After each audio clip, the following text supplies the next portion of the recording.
Okay, so let's go ahead and warp a track in Ableton. I'm going to actually bring in a whole song.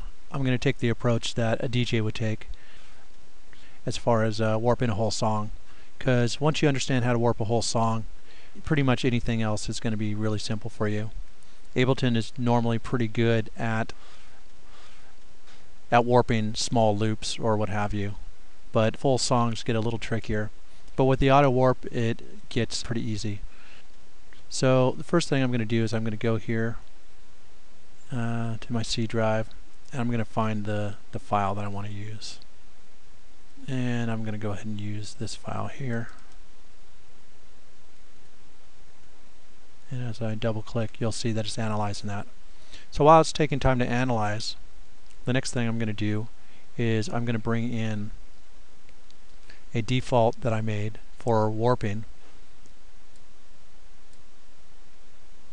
It's an impulse file.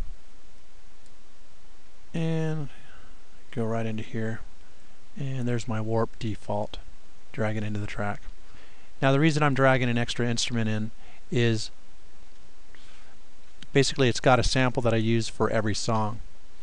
That way, if this song conforms and matches with this kick drum, then I know that it's going to work with every other song that I've matched with this kick drum. So it's real important to be consistent with how you're going to warp your tracks and what you're going to use it as a reference. So now that I've got this file, now obviously if you want to use your own, you could either use one of the default kits and just use the kick drum, or you can go into your sample library and drag your sample in and drag it right in. Alright. Over here in the MIDI file, I'm just going to double click to create a clip, just like so. And then I'm going to turn on the pencil tool, and down here I'm just going to draw in a MIDI part for the clip to play. Down here, as you can see, it has my kick sample, so I know what I'm using. And these are the quarter notes, so I'm just going to make a 4/4 beat, which works pretty well as far as making something that's going to get a match up with your song. So I'll play this.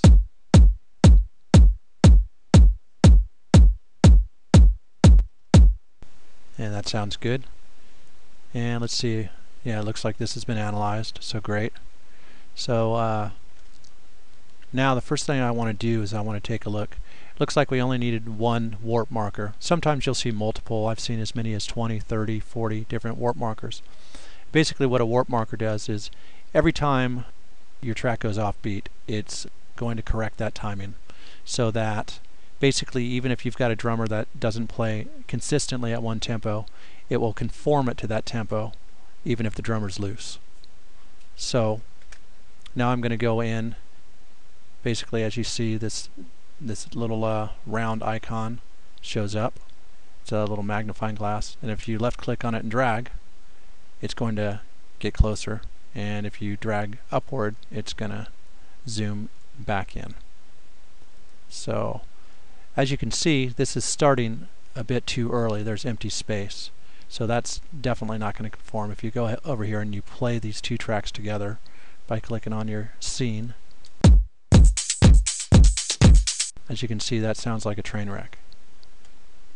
So I'll double click here, and I'm going to drag this warp marker. Now if there were multiple warp markers, what you would do is you would left click on this first marker, hit Control A, and that's going to grab all your markers so they all move at the same time. And you're going to drag it closely, and then you're going to get in closer. This is just simply dragging down on the magnifying glass tool, and get in closer, drag down, and we should be pretty close here. Now when I hit play, they should be lined up. And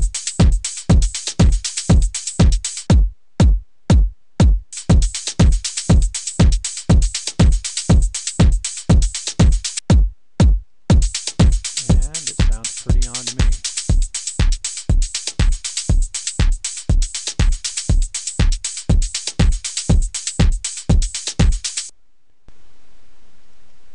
and then you just simply go over to the file, hit save, and you've warped a track. Congratulations.